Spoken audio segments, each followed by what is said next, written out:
Hey, good morning, everybody. It's Robert Phoenix. Back on the case. What's happening out there? How is everyone today?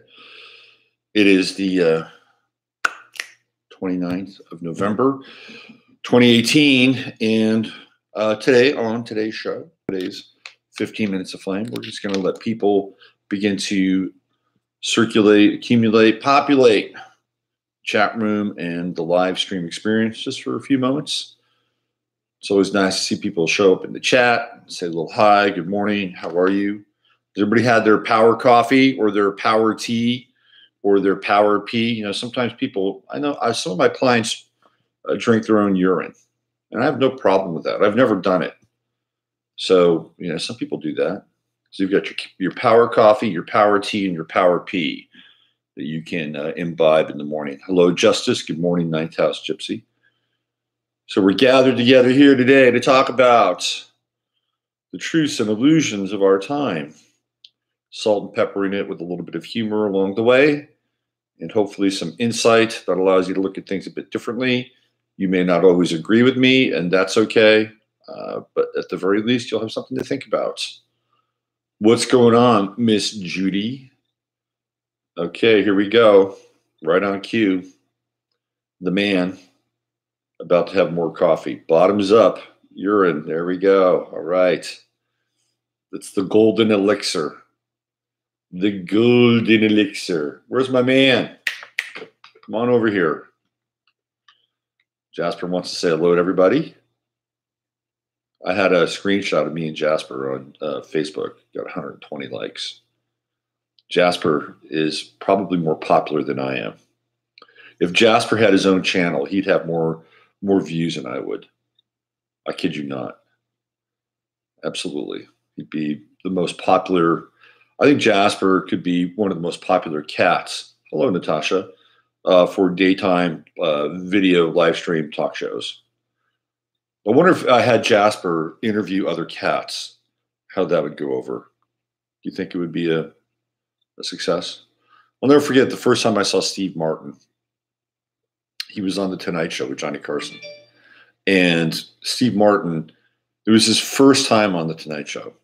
And Steve Martin did this bit where he was telling jokes to dogs on stage. I thought it was fucking hilarious. My parents didn't see the humor in it. And that's when it first dawned on me that humor is a very subjective experience. Isn't that right, Jasper? Yeah, that's right. It's not a 15 Minutes of Flame without the golden one by my side here. Just on cue all the time. He's here. Okay, so guess what we're going to talk about today? We're going to talk about geoengineering. And I have some very interesting pieces of information that I want to share with you today. And I think that geoengineering is pretty much the all-encompassing ubiquitous net that is driving just about everything on this planet right now. So I think if we wanted to, and not going to go maybe as far as I'd like to today, because there's some things I do want to cover, but if we wanted to get into things like direct energy weapons or DEWs or microwave transmissions, I would bet that the geoengineered skies that are filled with things like barium and strontium and manganese and iron oxide, that they would be the medium, the carrier medium, in order for these events, whether they're microwave transmissions or direct energy related weaponry. It's the atmosphere, it's the cloud. It is the atmospheric theater that allows a lot of these events to take place. Not only that, but it is certainly a source of transmission of a number of different particles and a number of different, alien objects and agents that are constantly being thrust upon us in our drinking water, on our food, in our lungs, on our skins, and they're constantly changing the atmospheric cocktail. You know, what they were spraying in 1997 is not what they're spraying now. It's just not, right? So I think if we looked at sort of the Gordian knot, if we could find one Gordian knot to like deal with, I think it would have to be the geoengineering piece and to get our skies back. So we're going to get into that today. We're going to talk about that today. And I'm going to talk about, I'm going to give you some insight from an insider that I found on the internet. And this goes back 3 years. So the information I'm going to share with you goes back 3 years, goes back to 2014. And it'll give you some, information about, the people that are actually up in the air piloting planes and spraying this crap into our atmosphere, and how and why they're motivated. It's in many regards, hey Anna, what's going on? In many regards, it's like a modern day Manhattan Project. With the Manhattan Project, it was so compartmentalized. You worked on one thing, and you didn't know what anybody else was working on. It was like, okay, you're the person that's going to be working on, the transference of energy from this state to the next state. You're going to be the person that's going to be working on the casing. You're going to be the person that's going to be working on the timer. All these different things. You didn't really know what anybody else was doing, right? And this is how these programs are operated. It's on a need-to-know basis. Everything is compartmentalized, and it's only the people that are doing the specific tasks that have any understanding about their task and what they're doing. There's Darcy. Hi, Darcy. Good morning. There's Steve and Chris. We're going to have a great show, by the way, tomorrow with Steve and Chris and their friend Gerald, who is a great cellist, and hopefully we can put it all together. It'll be a really nice show to kind of, end part of the year on with a bit of a holiday feel, holiday vibe. We're going to talk about music and the healing power of music, and I think it'll be really good. We're just going to have to, put all the pieces together. So if you like what Chris and Steve bring to the show every Friday at the end of the month, they're going to have one of their longtime friends come along who's a really accomplished musician, and we're going to get into music tomorrow. So it'll be a really cool and healing. Oh, you don't know about Gerald yet. Okay, I'm jumping the gun on Gerald. I apologize. We're jumping the gun on Gerald. Let's do Freddie Mercury's chart. He's a Virgo, isn't he? I think he's a Virgo. Okay, we'll do it. I'll do it on Sunday night. Just saw Bohemian Rhapsody. We'll do it on Sunday night. Did you like it, Justice? Did you like Bohemian Rhapsody? Did you like the cinematic portrayal of one Frederick Bolsaro? He says yes. There's Edgardo. Buenos dias, Edgardo.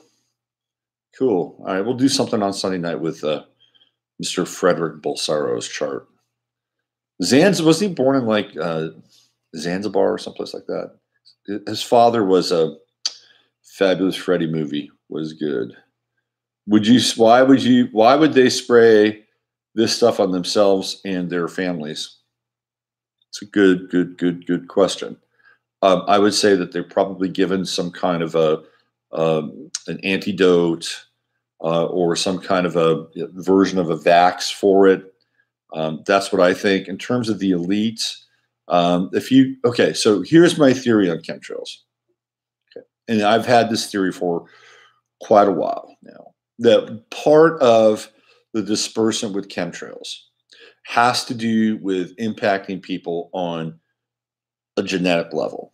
Okay. If you look at, and I've spent a lot of time looking at this, if you look at the connection between something very aggressive like Morgellons and the relationship between Morgellons and geoengineering and dispersal spraying, there seems to be one, right? I mean, Randy Wymore, very early on, and who was it? Clifford Carnicom, very early on, made a connection between things that he was pulling out of people's bodies and things that he was scraping from the chemtrail, samples that he was finding in the environment, and they were lining up. There was a connection between these two vectors, right? And hi, Ani. And so one of the things that I noticed, like if you really drilled down and looked at people who have theoretically suffered the most at the hands of, what we would call Morgellons, whatever Morgellons is. You look at those people, and there is a certain group that turns up all the time with that, for the most part. It's not like, locked down 100%. I'd say it's about maybe 85 to 90%. And that group tends to be Anglo Northern Europeans. So here's my feeling about this, right? My feeling is that they have created a smart vector inside of the geoengineering or the chemical aerosol that they spray that is directed towards being switched on by specific haplogroups. So if you look at the quote unquote elite, right, they may actually belong to a different haplogroup. And so what they've done is they've created a very targeted system to go after specific haplogroups, and those haplogroups have their DNA switched on or off. Because a lot of what they're finding, well, not a lot, but people have found that inside of the aerosol spray is what they call synthetic RNA. And synthetic RNA can come in and rewrite over your genetic script, and it basically becomes like switches that they can turn on and off. This is part of the spray program. Let's see, what do we got there? People saying hi. Oh, good. So I believe that at a certain level, when we talk about the quote unquote elite, they're part of a different haplogroup. They are, right? And you can ascribe it to maybe, RH factor, or you could ascribe it to, genetic codes that aren't Northern European. You know what I'm saying? So I feel like it's very, very targeted. So, but as a result of that, they're out of the loop. Like, this stuff doesn't affect them. Okay. And and the people that are actually spraying this stuff, right? And I would say by and large, it's not sprayed in their families. That's number one. And I'll tell you why, because you're gonna get some insight into who's doing the spraying and where they're located, because that's also a very, very important kind of piece around all this. But even if they have some blowback and they know what's being sprayed in the atmosphere, I'm sure that they have physicians on their bases who are able to give them supplements or, some kind of chelation, formula that they take every day that keeps them from actually being affected. So the answer to your question is, I believe that it's a targeted event. It is targeted via haplogroup and DNA resequencing with synthetic RNA. And the people that are spraying are probably getting supplemented so they don't get any crap in their family systems. Ani says we're being bombarded in South Florida these last couple of weeks. I'm sorry to hear that. Every time it hits the fall here in the Northern Hemisphere, the spraying goes through the roof. Probably giving them placebo. Maybe they're giving the real thing. I don't know. They want to. I think that they probably want to keep their investments along, because in order to get somebody who will actually go fly a plane and spray this shit in the atmosphere, you have to have a very specific kind of individual, and not everybody's willing to sign up for that job. So I think they want to protect their investments. Let's put it that way. In October, September, October, in the Northern Hemisphere, the spraying increases and gets very thick. And then right around, I'd say May, June, it abates, and then it takes place more frequently in the Southern Hemisphere. And the reason is because I think they're trying to catch, the weather patterns in terms of the shift in temperature. And because, when the temperature changed here, it got really cold, they were spraying, and I got like super sick. I'm still dealing with this colony that's living in my lungs for the past 3 weeks. So there's a reason why the spraying picks up, right around September through June, because they're trying to get involved in this, sort of atmospheric cocktail that combines cold weather fronts and can really dampen and impact people's immune systems, which tend to be sort of on the lower end of the spectrum during the winter months, because we have less UV light and less activity, outdoors, et cetera, et cetera, et cetera. I think about who are the pilots. I'm going to get into that today, because I found some information that I think is quite interesting. and it'll give you an insight into one of the pilots that is part of the spray program. But before I do that, I wanted to get into a little bit today about what's going on in terms of the latest with geoengineering. Okay, so there are a couple things happening. It was announced yesterday. Let me find this latest piece here. Give me 1 second. Hold on. This is an important. So what they're doing now is because we all know that they've been modifying the environment, the atmosphere, the weather for quite a while. It really became, I think, very, very sort of clear and more ubiquitous back in 1997. But they've been doing it before 1997. It just became it became a production in 1997. Let me see if I can find this one piece here, which is very, very important. Hold on. Give me 1 second. 1 second. A lot of stuff with the border and the caravan. I don't want to get into that today. I want to stay pretty focused today. Oh, this is interesting as I'm looking for this, right? I think it's on. Hold on a second. Yeah, here it is. This is what I want. Okay.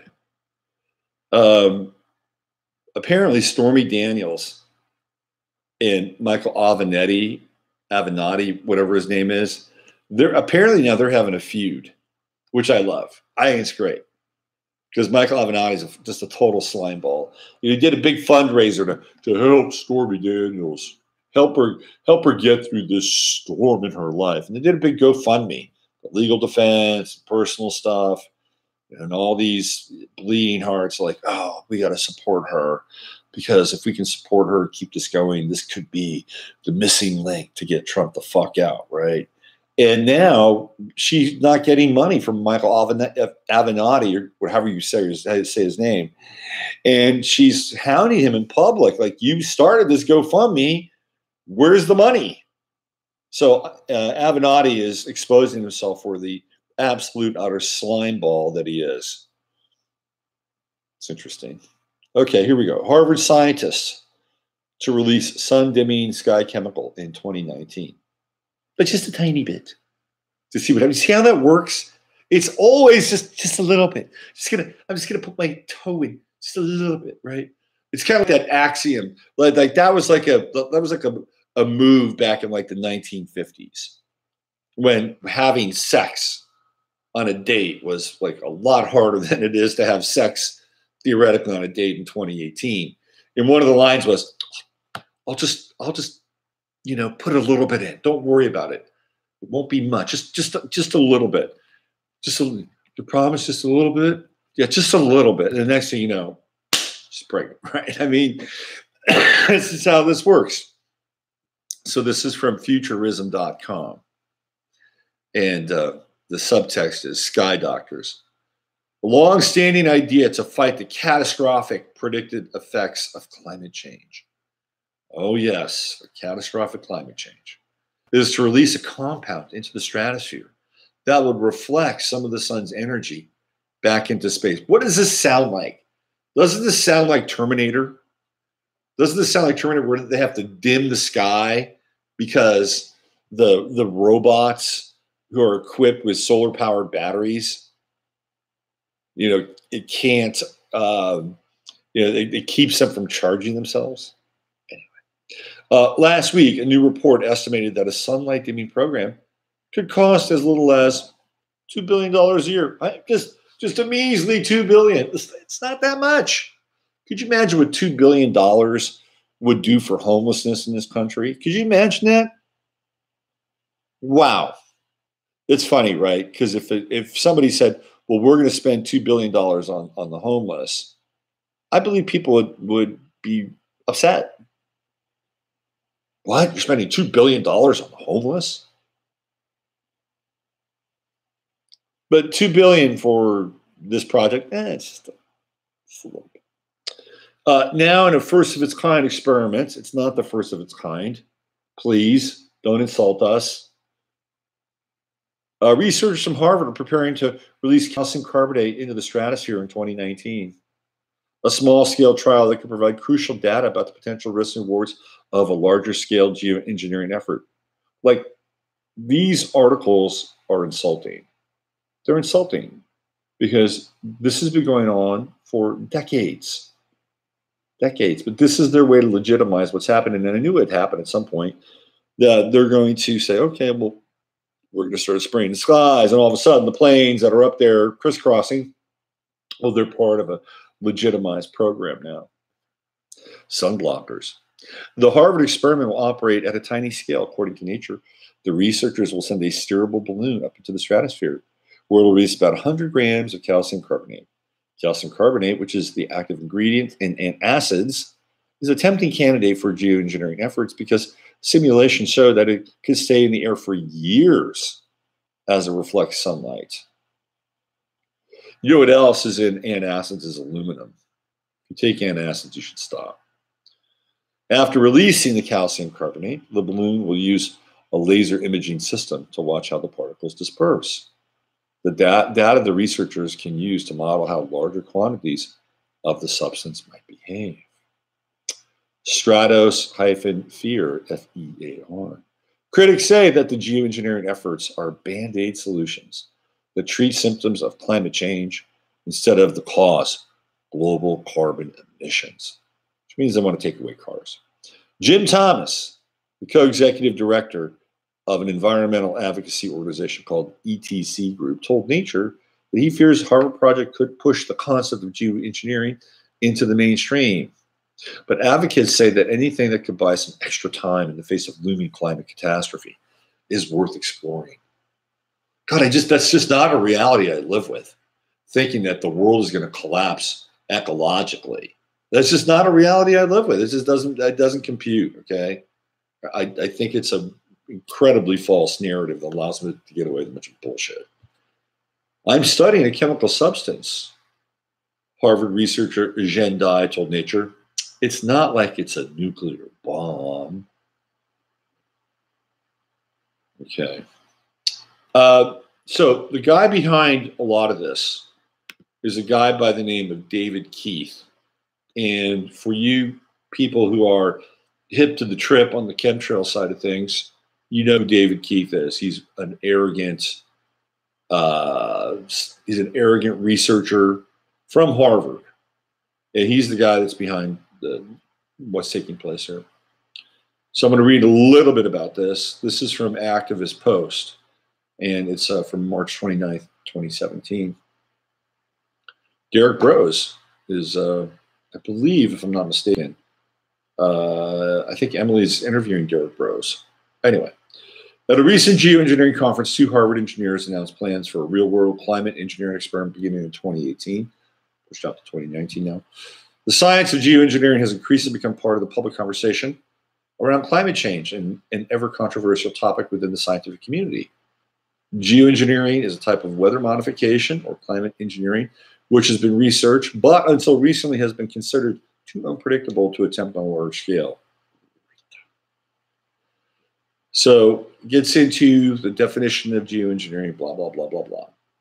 Here's the meat of it. The U.S. government's caution with the geoengineering program seems to be shifting, as indicated by a new announcement related to an upcoming real-world climate engineering experiment.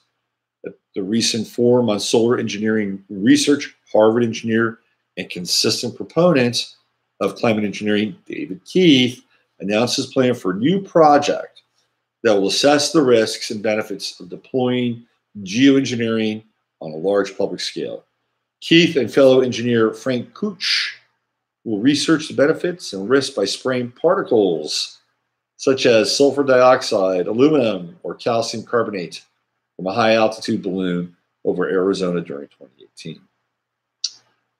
It goes on to say here, the move to real-world testing of geoengineering should not come as a surprise, given that in the final days of former President Obama's administration, the U.S. Global Change Research Program released a report detailing the path of research into climate change, including new research on geoengineering. With the release of their report, the GCRP became the first scientist in the federal government to formally recommend studies involving geoengineering. Okay, so this is where they're laying the ground to continue to basically do what they've been doing for the last 20 years. And the whole effort is for people that are awake and can see what's going on and have been seeing what's going on. It's a complete and utter insult. It's an insult. And that's part of a psychological operation too, right? It's one of those things that kind of can drive you nuts. Like, you know, can't you see, motherfuckers? You've been doing this for the last 30 years and even before, but really concentrated in the last 30 years. And now you're bringing it out for public consumption. This is the mainstream model. David Keith said there will be a multi-phase plan for research and conducting real-world testing within the next 18 months. Keith also called for stratospheric spraying within 3 years. It's already happening for at least a century. A century. We're talking 100 years of our skies being polluted with these neurotoxins. And who knows what else?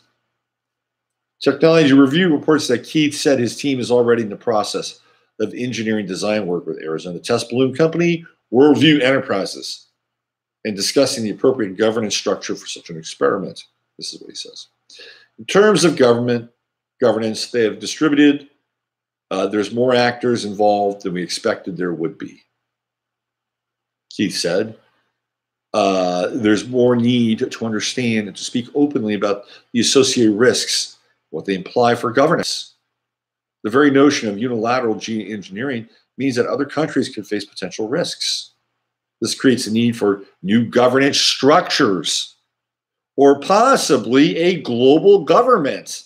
So this guy isn't just pushing geoengineering. He's pushing a global effort which would be basically backed and underpinned by what? A global government. This makes the Trump administration's support for geoengineering curious, since President Trump has been very outspoken against global. So yeah, Trump loves the chemtrails. The chemtrail spraying has gone way up since Trump has been in office. For all you Trump lovers out there, keep that in mind. However, as The Guardian notes, David Schneier, an architect of Trump's Environmental Protection Agency transition, has lobbied U.S. government and testified to Senate in favor of federal support for geoengineering. The Guardian also notes that while Energy Secretary Rex Tillerson, this is, old news, was still a CEO at ExxonMobil, his company was involved in developing geoengineering techniques. David Keith did note his next move depends on what an advisory committee recommends. Our long-term goal is to build a sustainable effort. Oh, there's that word, sustainable. A sustainable, when you hear like sustainable, what does it do? What does that word sustainable do? Well, it says, oh, wow, sustenance, continuity. Yes, things need to be sustainable. It's like it's a buy-in. It's an emotional buy-in, a sustainable effort in solar geoengineering research that allows us to say more about ways that it might actually provide public benefit. Keith's experiments are publicly acknowledged as some of the earliest large-scale geoengineering experiments conducted outside of a lab or computer model, although this view is disputed by some researchers. More on that in a moment. Despite the lack of real-world knowledge, Keith has been adamant that any environmental impacts would be negligible. Again, this view is disputed by geoengineering research. So it's really interesting. It's like this guy, David Keith, he's obviously bright at some level. He's got an engineering degree, PhD, likely works at Harvard, gets research grants. He's not lacking for IQ, okay? And as a result, if you're a researcher, you're looking around and you're trying to understand what's happening. He's looking up in the skies. What the fuck does he think those planes are doing? He knows about chemtrails. He knows about chemtrails. His job is to create a public program so that they can legitimize what they've been doing for the last 30 years. And he knows that. I would bet everything I own in my dynasty here, my domain on this planet, that this guy knows exactly what he's doing, and he's a front man to create a public relations effort and market chemtrails. That's what he's here to do. That's what he's being paid for. And I bet you he's being paid quite handsomely. Okay. So I wanted to give you a look into the potential mindset of a geoengineering pilot, which I think you'll find to be quite interesting. I just have to find this little link here and dive into it. Give me 1 sec. Okay, here we go. So this is from a video, and I'm going to put the link of the video on YouTube. And it's from State of the Nation. This goes back to 2014, but it gives you some insight. And I'm going to read the transcript of the video, and I'm going to put the link to the video in the text box. This was made public December 8th, 2014, so we're talking 4 years ago. All right. So I'm going to read this to you. This is from State of the Nation. The video expose posted below is quite extraordinary by any standard. A secret chemtrail pilot speaks out for the first time in modern history. He reveals information that's so classified and data so radioactive, he surely risks his life by releasing it. This brave military pilot makes clear the false justification for the patently unlawful and highly toxic chemtrail spraying of the skies across America that has been taking place for decades. For years, many folks have asked, why do the chemtrail jet pilots participate in an atmosphere polluting program that's so harmful to both people and planet? Here's the answer. Because they've been thoroughly mind controlled into believing their chemtrail missions are undertaken to protect the American people. This is how deep state has always gotten away with so many deadly and destructive programs over the past century. They couch them with the fake context, national security. In point of fact, nothing could be further from the truth. Chemtrail aerosols contain aluminum oxide, barium salt, strontium, and other poisonous chemical compounds that have no business being in our atmospheres. The name of this illicit chemical geoengineering program is Operation Indigo Skyfold. That is the name of it. And I'm going to read the transcript of the video. Okay, so here it goes. This is a YouTube-generated transcript. So I'm going to read you the transcript. I'm going to put it on the YouTube link in the box, in the show box at the end of this show. So here we go. Okay, this information has been given to me by a person I've known for 6 months, and he's proven to be highly credible in the past, and he's reporting that he's got information from an actual chemtrail geoengineering engineered aerosol pilot who is inside these programs. So this is new information. The rest of this, I'm just going to read the post that report his contact with this pilot. December 8th, 2014, my cousin, who was fired by our dictator just before making rank withheld, sent to me information given to him by a friend who's still an Air Force pilot. This pilot is saying that he flies chemtrail flights. This pilot told my cousin that this global engineering effort goes by the name of, quote, Indigo Skyfold, unquote, at least within the circle of pilots and aviation crews that he works with. They are told to fly specific routes and satellite comm links, controlled aerosol dispersal patterns. He says that they only make course corrections from time to time and perform landings and takeoffs. Pilot navigation and maintenance crews are rotated constantly and only spend about 18 months at one given base, he states. He states that this is to keep pilots and their families from making too many friends and ending up with loose lips. Plus, they also rotate between day and night flights. One base for daytime flights, one for night. Each base covers a 250-mile zone, and each fleet squadron of planes cover 3 states or an even larger swath of ocean. They are told to simply do their job and shut the F up.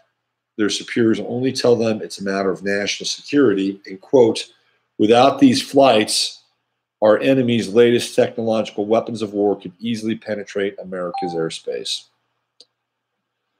at will, and we are dedicated to keeping our allies safe from the same skyward threats. So we extend the arm of protection to those countries who support our efforts. Hostile nations are also building atmospheric shields, while in the same discourse trying to exploit weaknesses in our ever-developing air and space-based technologies, unquote.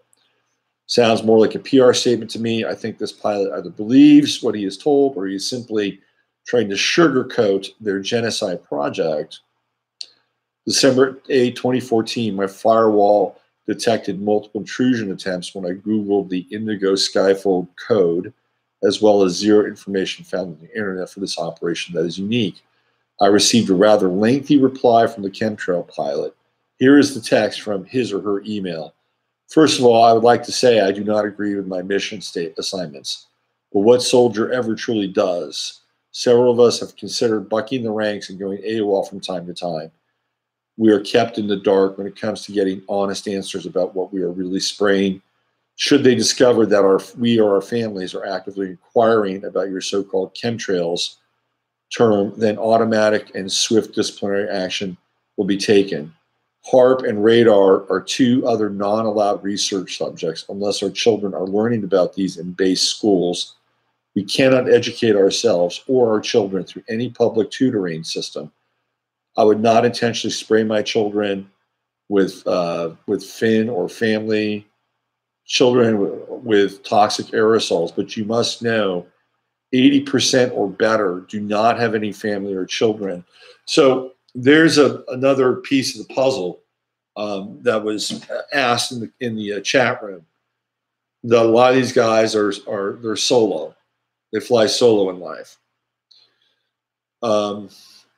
Indigo pilots are chosen from the top ranks within the Air Force, Navy, and Coast Guard. Most of the pilots are, quote, hardened to humanity, unquote, and could care less about killing off unwanted or leeching aspects of America and the world. I swear to you, the majority of the pilots are like machines. I call them tanker terminators. I should not be telling you this, but nearly 1/3 of the flights are being orchestrated from small, unnamed islands where newly constructed bases are being built at a rate of 8 per year on these extremely remote islands. There are harbor arrays of every possible design, with many arrays surrounding these islands within the depths of the ocean. Now, the arrays are the things that will activate the chemtrails and create whatever they need to in the upper atmosphere. So I'll read this to you again. With many arrays surrounding these islands within the depths of the ocean itself, the Navy has developed sophisticated underwater construction technology that allows fully autonomous robot submersibles to travel great distances and even manufacture parts for these massive underwater arrays as they progress across the open seafloor. Every time that you see or hear about a military exercises at sea, they're basically there to give support and resupply their army of underwater robotic minions. There's possibly 1 aquatic robot per plane, and will soon be double that. You will never be able to Google Earth search any of this other than an occasional error in blurring some island bases or smudging images of underwater arrays. It is impossible to locate all these artifacts. They even paint fake clouds over some of our island installations to keep prying eyes away. I've been shown some of these images by civilian friends. That is the reason I know this. I completely understand your concern for human safety, but here's the kicker. We are shown videos in our training of catastrophic destruction to our homeland by very sophisticated weapons, then told that these will be the consequences if we don't fly. Our efforts in building a defensive atmospheric weapon shield are the only mission of its kind in the world. We are paid more than any other pilot for our service other than Air Force One pilots, who make as much or more and are kept in a dark, secret world for their own protection, they tell us. That secrecy is our protection, and not to listen to any public rhetoric. We all know about Cyber Program Flashpoint, or FPO3 as it is known within the veteran community. This program is a self-destruct sequence. that can be remotely activated from any ground, water, or underwater base or any air mobile unit. The signal is encrypted through 3 satellites that cannot be jammed or blocked, and the other given at any given moment, and you can only have 15 seconds to make your peace with God. They tell us FP exists to keep planes from accidentally going down in heavily populated areas. They can remotely detonate our planes over safe zones. But in the back of your minds, our minds, we're pretty sure this is a fail-safe program to keep pilots from turning over assets to any public, private, or civilian authorities. Have you ever seen any member of the crew survive a few crashes that occurred? Every plane has gone down completely destroyed for good reason. I'm sure we risk our lives in more ways than one every single time we fly, especially night flights.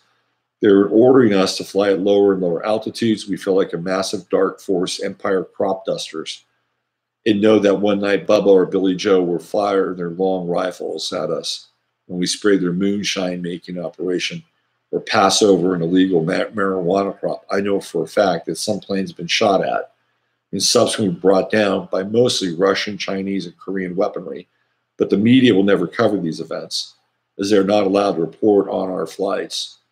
Either that must be true, for I have yet to see a detailed or in-length report of our missions on any public venue other than conspiracy shows and anti-government websites. I risk everything for disclosing so much information, and you will find very few like me. Even my own flight crew would have me arrested and court-martialed if they knew of this dialogue. That's why I cannot email you directly. From what your cousin tells me, you're also risking everything just to get this information out to your colleagues. I salute you, sir, for standing up to the establishment. Big brother, I would love to go home tomorrow and not rack up one more single minute of flight, except for a sweet little Piper Cub or a rat-tail barn racer. I miss those beautiful blue skies from my youth. I am ashamed for hazing over that dream. Maybe more of my fellow pilots will read or hear about this and decide to come forward as well. I only know a small fraction of the larger picture as they compartmentalize everything.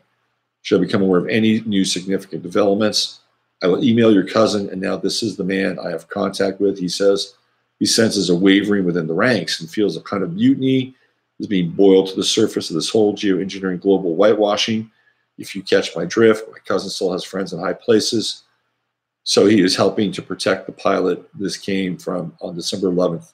Last word from pilot was, quote, all pilots on leave are required to report to their company by December 15th for special training operations to qualify for Indigo phase.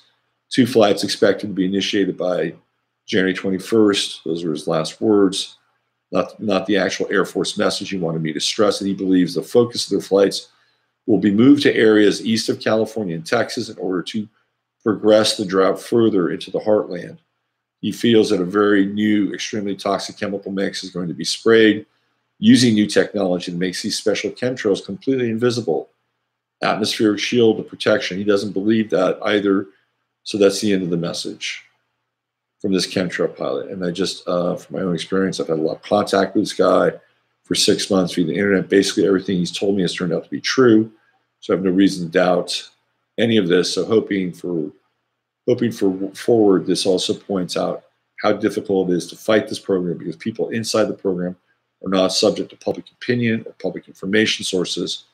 So we need to brainstorm and come up with a way to shut down this program. This is actually heating the planet and killing everything with elevated UV and toxic metals. Thank you for listening. Okay, so I just wanted to share that with you because, you know, if that's real, then it gives you an insight into sort of the mindset of who's piloting these planes. 80% have no family, and they tend to be, quote unquote, hardened, right? Hardened to humanity. So I wanted to just put everything together in kind of a larger, view, so you can see what's happening. They're now accelerating this program from for the eyes for purely public consumption, because we know that this has been going on for a very, very long time. But now they want to legitimize it. They want to bring it into the mainstream. And, you know, it goes from hidden in plain sight to predictive programming or a version of it. You know, this is part of the revelation of the method. And I also wanted to give you an insight, quite possibly, as to, you know, who's actually piloting these planes. and where they're located, and what a massive operation this is. We talk about, or Catherine Austin Fitts talks about, all this money that goes missing. And we wonder where it goes. I think it goes into projects like this. They've got to be able to fund these things somehow. They've got to be able to build these massive robotic structures that are underneath the ocean. They've got to be able to pay the pilots. They've got to be able to maintain the planes. They've got to be able to buy these cocktails for the fuel. It's money. It's big money. So I'm assuming, again, this is an assumption. I don't have a legitimate trail, but I'm assuming that the missing money is going towards projects like this and this project and then some. All right, let me check in with everybody in the chat room to see how you guys are doing. I'm going to sign off here soon. I got a client today. Let's see what we have here. We have 56 people. Let's see. We have Dan. I wish I was listening to this now. Super soldiers have no conscience. Robert, thank you so much for sharing this with us. Incredible. Bottom line, Chris, you're right. It's about money. If they were exposed, that would be helpful. Good info. Douglas Dietrich speaks to this issue also. Same revelation going on because DNA altered twins were born in Hong Kong. Yeah, that's right. So Steve and Chris are talking about how a guy in Hong Kong used the CRISPR technology. And what he did is he went there. There was a test case because apparently China is not immune to HIV. So there were parents who had HIV and their children would be subject to HIV. So basically this guy used this CRISPR technology to go in and switch off a gene that's associated with HIV. But when he did that, it had some other consequences that, well, they really weren't prepared to deal with, particularly the production of twins. That was one of them. Charles says the currency used for extraterrestrials may not be money. It may be humans. Interesting. Yeah, I think it's probably, some degree of our energy. Our souls are gold for those of us who have them. Let's see, who else? Okay, good. We got some nice stuff happening in the chat room today. Let's see, anything else in here? I think that's about it. So I think it's, look, I'm always in favor of being aware and understanding to some degree because it takes some of the edge, right? Like, I don't think it creates more paranoia. I think understanding to the best of our ability kind of, the multiple layers of these things actually can be very empowering. It can, and we have to really work through and sift through the truth. But ultimately, it's to how do I say this? Dissipate the fear and to dissipate the anxiety. Now, how do we deal with this stuff in our environment? We're still, it's like, we're the Davids and they're the Goliaths. So the best thing we could do is stay healthy. That's number one. And number two, share this information. And number three, I think that there will be people who will be vested in trying to not just combat this at kind of a global level or governmental level, but to actually find ways in which we can deal with this on a metaphysical or build spiritual technologies that can protect us, as a result of this. A lot of people have been in the past really in favor of the Reich material, orgone, cloud busting. I'm not sure if that really works, but you can build a cloud buster and see if it'll actually work on dissipating the crap. That's quite possible. We have shungite. That's another option. I mean, I just think if we're in the game, we have to explore these options and make them available to us. Charles says, Robert, just a heads up, Dr. Deagle, nutraceuticals have restored my health. Great. So if you are into Bill Deagle and want to get involved with that, that's fine. Apparently he's got a new platform. You can check that out. Justice says, I intuitively sense that nanites for chemtrails are entering. Absolutely. It's all part of an array, right? So we have the nanos that are coming in. They're in our body. They can cross the brain-blood barrier. You've got synthetic RNA that can overwrite the script of your DNA. Fluoride is an important piece of this because fluoride it's a metal, right? It's not just any metal. It's hydrofluorosilicic acid. It's a neurotoxin. You throw the 5G in on this thing, and man, you know, it's going to be really challenging. But you know what? We're here. What are we going to do about it? You're here. You got to figure out how to get through. You got to figure out how to stay alive, keep your faith, and even transcend this stuff. I mean, that's the ultimate spiritual trip. But if we can figure out how to transcend these conditions, you know, I mean, there's a level of mastery there that is pretty advanced. It's not above us. It is certainly not above us. All right, what else do we have? Been researching colloidal copper. Ooh, that's interesting. Highly recommended assault inhaler has helped us. Okay, so we have, and Paulette says, chemical environmental situation is serious, having direct impact on the ability for this planet. Well, look, at the end of the day, they want to put Agenda 21 and Agenda 2030 into play. And there's going to be a mandate to reduce the population. We're going to have one more giant push, a real giant push with AI and robotics, and there's going to be a lot of money. There's the next financial boom, the next internet is going to be about robotics and AI, and it's going to make a ton of people wealthy. Not a ton, I take that back. It'll make a significant amount of people at the top wealthy. The middle class will buy into it because they have to, you know, invest in something, and we'll be investing in our own bondage, our own servitude. But we'll have one more push. That'll be the last big, great economic push. And then once that happens, the downturn will begin. What else we see? Ani says, I think the speeding up of our frequency through understanding is part of it. Yeah, absolutely. Absolutely. Future video for sure. Might see it first in fast food restaurants. There are people working. For all these crazy deeds by the elite have been allowed over all these years, what does that have to say about the sandbox we actually live in? Are laws and justice, et cetera, just some controlling construct? Yes, they are. Absolutely. Yes.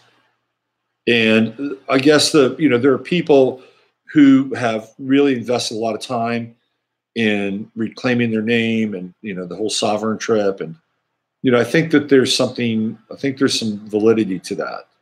I know some people that have really gone down that rabbit hole and it's worked. I know other people have gone down that rabbit hole and they've been clobbered. So, I mean, at the end of the day, if we really wanted to change this world, all we really have to do, and I've said this before, all we really have to do is just do nothing. If we all just stayed home for, 45 days, if 65% of us stayed home for 35 days, we would bring this thing to a grinding halt. And they'd be begging us to come back into their matrix. That wouldn't take that much. That's really the sort of the best antidote. Oh, you know what? We're not going to, we've got 6 weeks worth of food, go take care of your own business. Oh, please, please, please, people will come to your door with guns. You got to go back to work.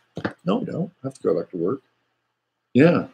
Yeah. So purchasing nothing, not going to work, not buying any gas. Real simple. 45 days, 65% of the population brings the whole thing to a grinding halt. It's like, well, why? What's going on here? Well, first of all, we want that crap out of our skies. We want that sprayed. That's number one. Number two, we want this 5G crap to be scrapped. That's number two. And number three, we want all the fluoride out of our water. All the fluoride. That's just for starters. There's enough woke people to make that happen. I agree. I totally agree. Robert, do you believe that one day we will one day rise up against this? Here's what I think. I feel like we're probably going to be, like, how do I say this? Tasked with two separate worlds, because this is where all this is going. Two separate worlds, two separate realities, and whoever has like the highest consciousness and the greatest concentration of consciousness will determine what world or what split becomes predominant. That's what I think, right? That's what I think. We don't need demonstrations. Demonstrations are pointless. They're useless. I'm sorry. We've had demonstrations, for a very long. What we need to do, if we want to change it, what we need to do is nothing. Nothing. Stay home. Stay home for 6 weeks. 65% of the population does it. Everything grinds to a halt. It would be a really great phenomenon. That's how it's done. You'd have these people, on their knees. They wouldn't know what the fuck to do. Yeah. So I think that we're going to have a split, and whoever has the predominant consciousness when that split occurs will determine the world that sort of assembles itself on the other side of that split. That's my 2 cents around it. Okay, I'm out of here. Thanks for tuning in. We'll be back tomorrow with our good friends in the chat room today, Chris and Steve, and you know the drill. Use your head and discern what's real, your heart, two-step what's possible. Take good care of yourself. That's first and foremost. And then when you take care of yourself, take care of the other people in your environment that you love and cherish, and your pets as well. And we have to stay healthy of body, mind, and spirit, so we can continue our path and our journey towards awakening and enlightenment and universal love and the return, the absolute conscious return of the Christ consciousness within all of us through an awake and aware position and an awake and aware representation of the consciousness that lives through us and acts through us. All right. Have a great day, everybody. I'll be back tomorrow with the Friday Forecast and Steve and Chris Creamy. See ya.